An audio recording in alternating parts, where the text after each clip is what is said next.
Hi hello welcome to టీవీ24. ముఖ్యంగా mega family మీద చాలామంది చాలా రకాలుగా ఏడుస్తున్నారు.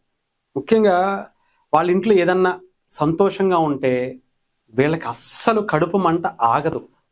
ఎంత ఆగదు అంటే వాళ్ళ ఇంట్లో ఏదో రకంగా మనం ఏదో ఒకటి చేసి వాళ్ళ ఆనందాన్ని స్పాయిల్ చేయాలి. ఏదో రకంగా వాళ్ళ హ్యాపీనెస్ని మనం ఇబ్బంది పెట్టాలి. వాళ్ళ అభిమానులు ఎంత సంతోషంగా ఉండటం అస్సలు నచ్చదు. ఎందుకంటే అంత కడుపు మంట. వాళ్ళ మీద మనం ఏదో ఒక రకంగా విషం చిమ్మకపోతే మన కడుపు నిండదు. దాని ద్వారా వచ్చేటువంటి డబ్బుతో మన కడుపు నింపుకోవాలి, మన పిల్లల కడుపు కూడా నింపాలి. దాని తగ్గట్టుగానే ఒక వీడియోలు కొన్ని కనిపిస్తున్నాయి. చందు తులసి గారని ఒక సీనియర్ జర్నలిస్ట్, ఆమె మహిళ, చాలా గొప్పగా చదువుకున్నారు. జర్నలిజం చేసి చాలా గొప్ప వృత్తిని ఆమె చేసి వచ్చినటువంటి పరిస్థితి. ఒక ఓన్గా ఒక ఛానల్ కూడా పెట్టుకున్నారు. మంచిదే, కరెక్టే, బాగానే ఉంది. కానీ మాట్లాడితే కనీసం ఒక 10% అన్నా నిజం ఉండాలి. ఇదేంటి మనం ఎంతలా మాట్లాడుతున్నాం, అంత చెప్పావు కదా, మరి ఆవిడ నిజం చెప్పదా అంటే నిజాలు అస్సలు చెప్పదు ఆవిడ. అలాంటి అలవాటే లేదు. అన్ని కల్పితాలే.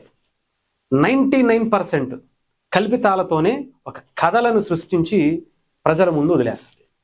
ఇది ఎందుకు అని చెప్తున్నానంటే మీకు ఒక్కసారి ఆమె మాట్లాడింది మీకు ఒక్కసారి వినిపిస్తారు. నేను వినిపించాల్సిన అవసరం కూడా లేదేమో. ఆమె చేసినటువంటి వీడియో రీసెంట్గా చిరంజీవి గారి కుటుంబంలో 2 ట్విన్స్ వచ్చారు. ఆ ట్విన్స్ వారసురాలు. గతంలో వారసురాలు వచ్చింది. ఆ క్లింకారాకి సంబంధించి ఇప్పుడు వచ్చినటువంటి 2 ట్విన్స్ గురించి ఆమె మాట్లాడుతూ, ఇంత సెలబ్రేషన్స్ అవసరమా? ఆడపిల్ల గతంలో క్లింకార పుట్టినప్పుడు ఇంత సెలబ్రేషన్స్ ఎందుకు చేయలేదు? ఏంటది, వీళ్ళకి మగపిల్లలంటేనే ఇష్టం, ఆడపిల్లలంటే ఇష్టం లేదు, చిరంజీవి గారికి అసలు ఇష్టం లేదు అనేటువంటి ఒక దాన్ని వాళ్ళకి ఆపాదించేయాలి. ఇలాంటి ఆనంద క్షణాల్లో కూడా వాళ్ళని ఇబ్బంది పెట్టాలి. ఏదో ఒక రకంగా వాళ్ళ ఆనందాన్ని స్పాయిల్ చేయాలనేటువంటి కుట్ర చేసిందేమో అనిపించింది. గతంలో చాలాసార్లు అదే కుటుంబం మీద, పవన్ కళ్యాణ్ గారి మీద, చిరంజీవి గారి మీద ఇదే రకమైనటువంటి ఏడుపు. ఎందుకో అంత అక్కస నాకైతే తెలియదు. కానీ ముఖ్యంగా ఆమె ఒక వీడియో చేసింది. మీరు ఒకసారి ఆమె ఛానల్లోకి వెళ్ళి ఓపెన్ చేసి చూసుకోవచ్చు. చాలా కరెక్ట్గా 5 minutes దగ్గర ఒక మాట ఉంది. ఎందుకు ఆమె అబద్ధాలే చెప్తుందంటానికి చాలా స్పష్టంగా ఇది చూస్తే అర్థమైపోతుంది.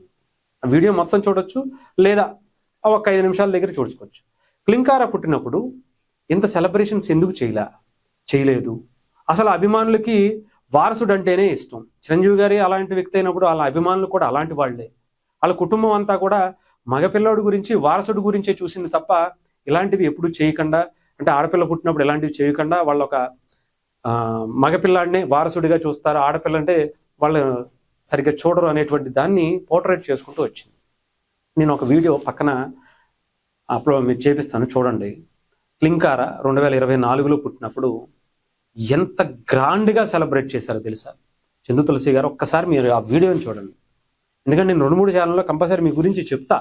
మీరు చేసేటువంటి అబద్ధపు ప్రచారాన్ని ప్రజలు తెలుసుకోవాలి. మీలాంటి జర్నలిజం ముసుగులో చేసేటువంటి అబద్ధపు కుట్రల్ని బయట పెట్టాలి. ఎందుకంటే చాలా దారుణమైనటువంటి వ్యక్తులు మీరు. చాలా చాలా చాలా క్రూరత్వం కలిగినటువంటి వ్యక్తులు మీరు. సమాజంలో మెగా ఫ్యామిలీ అంటే వాళ్ళు చేసేటువంటి సేవా కార్యక్రమాలు, ఎంతో గొప్ప గొప్ప పనులు, ఎన్నో కోట్ల రూపాయలు, కొన్ని 100 కోట్ల రూపాయల సేవా కార్యక్రమాలకి అనేక దశాబ్దాలుగా ఆ కుటుంబం నుంచి, చిరంజీవి గారి నుంచి, రామ్ చరణ్ గారి నుంచి ఎంతో మంది కొనసాగిస్తున్నటువంటి వ్యక్తులు వాళ్ళు. పవన్ కళ్యాణ్ గారు అయితే లెక్కే చెప్పవసరం లేదు. చిరంజీవి గారు అయితే నెలకి మినిమం 1 కోటి రూపాయలు ఉంటుంది వాళ్ళ దగ్గర నుంచి.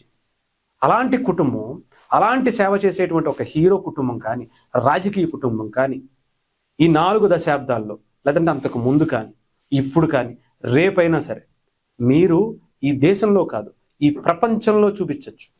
ఇంత గొప్ప సేవా కార్యక్రమాలు వాళ్ళకి స్థాయికి, వాళ్ళకు ఉన్నటువంటి ఆస్తిపాస్తులకి ఉన్నటువంటి పరిధి బట్టి కాకుండా మించి చేసేటువంటి ఎవరన్నా ఉన్నారేమో ఒక్కళ్ళని చూపించండి. మచ్చుకైనా సరే ఒక్క కుటుంబాన్ని, ఒక్క వ్యక్తిని మీరు చూపించండి చాలు. ఏం మాట్లాడతారో అర్థం కాదు.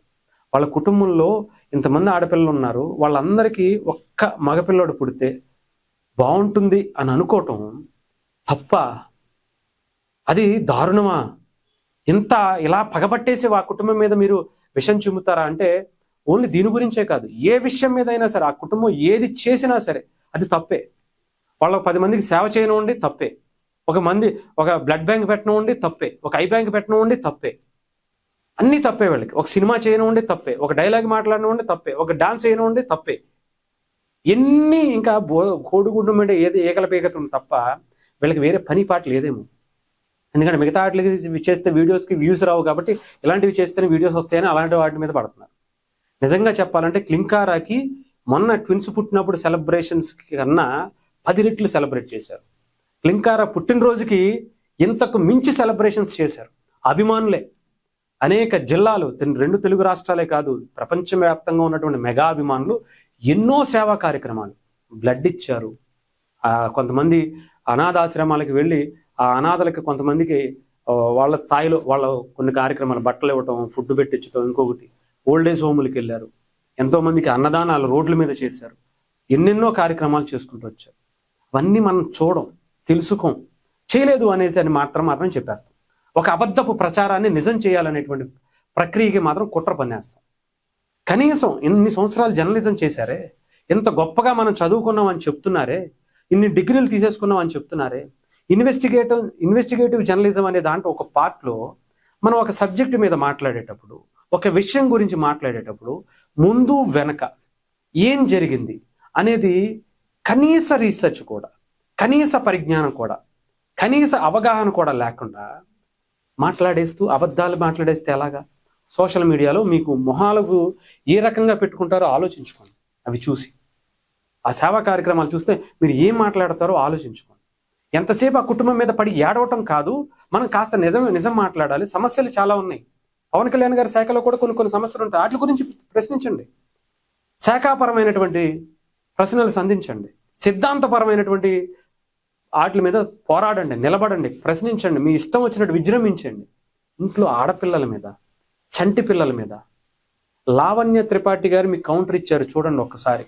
ఆ ఇంటికి ఎక్కడో నార్త్ ఇండియా నుంచి వచ్చినటువంటి ఒక హీరోయిన్ మహిళ, ఎవరో ఒక దరిద్రుడు మాట్లాడినటువంటి మాటకి ఆ ఇంట్లో ఆడపిల్లలకి ఎంత గౌరవిస్తారో తెలుసా?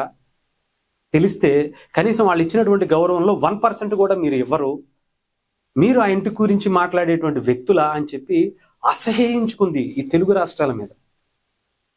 మీ తెలుగు రాష్ట్రాల్లో ఇలాంటి వ్యక్తులు, అలాంటి గొప్ప కుటుంబంలో వాళ్ళు చేసేటువంటి కార్యక్రమాలకి మీరు ఇచ్చేటువంటిది ఇదా?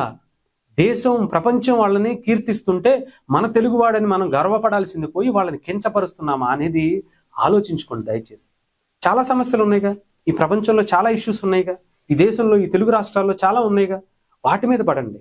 ఆ పిల్లల ఉసురు మీకు డెఫినెట్గా తగలాలని కోరుకుంటున్నాను. లేకపోతే పుట్టినటువంటి ఆ పిల్లల్ని దేవుళ్ళగా భావిస్తారు, పసిపిల్లల్ని. అలాంటి వాళ్ళ మీద మీ క్రూరత్వం, దరిద్రమైనటువంటి మాటలు, అబద్ధాలు, కుట్రలు. ఏం మనుషులండి, ఏం భాషలండి, ఏం అబద్ధాలండి, ఇదేం జర్నలిజం అండి? ఇదెక్కడ దరిద్రమైనటువంటి జర్నలిజం అండి? ఎక్కడా చూడాల. కనీసం తెలుసుకోవాలనే ఆలోచన కూడా లేకుండా మీరు ఎంత అబద్ధాలు మాట్లాడుతున్నారంటే మీరు అసలు జర్నలిస్టులేనా? జర్నలిస్ట్ ముసుగులు ఎవరి మెప్పు పొందడం కోసం, ఎవరి దగ్గర తాయిలాలు అందుకోవడం కోసం ఇంతగా దిగజారుతున్నారో ఆలోచించుకోండి. గుడిమెట్ల మీద అడుక్కునేవాడు నయం కదా. నిజాయితీగా కూర్చుని అమ్మ అమ్మ అనుకుంటూ ఒక దేవుడి దగ్గర కూర్చుని చేసుకుంటారు. కానీ ఇలాంటివి చేయటం అసలు మీరే ఆలోచించుకోండి అంతే.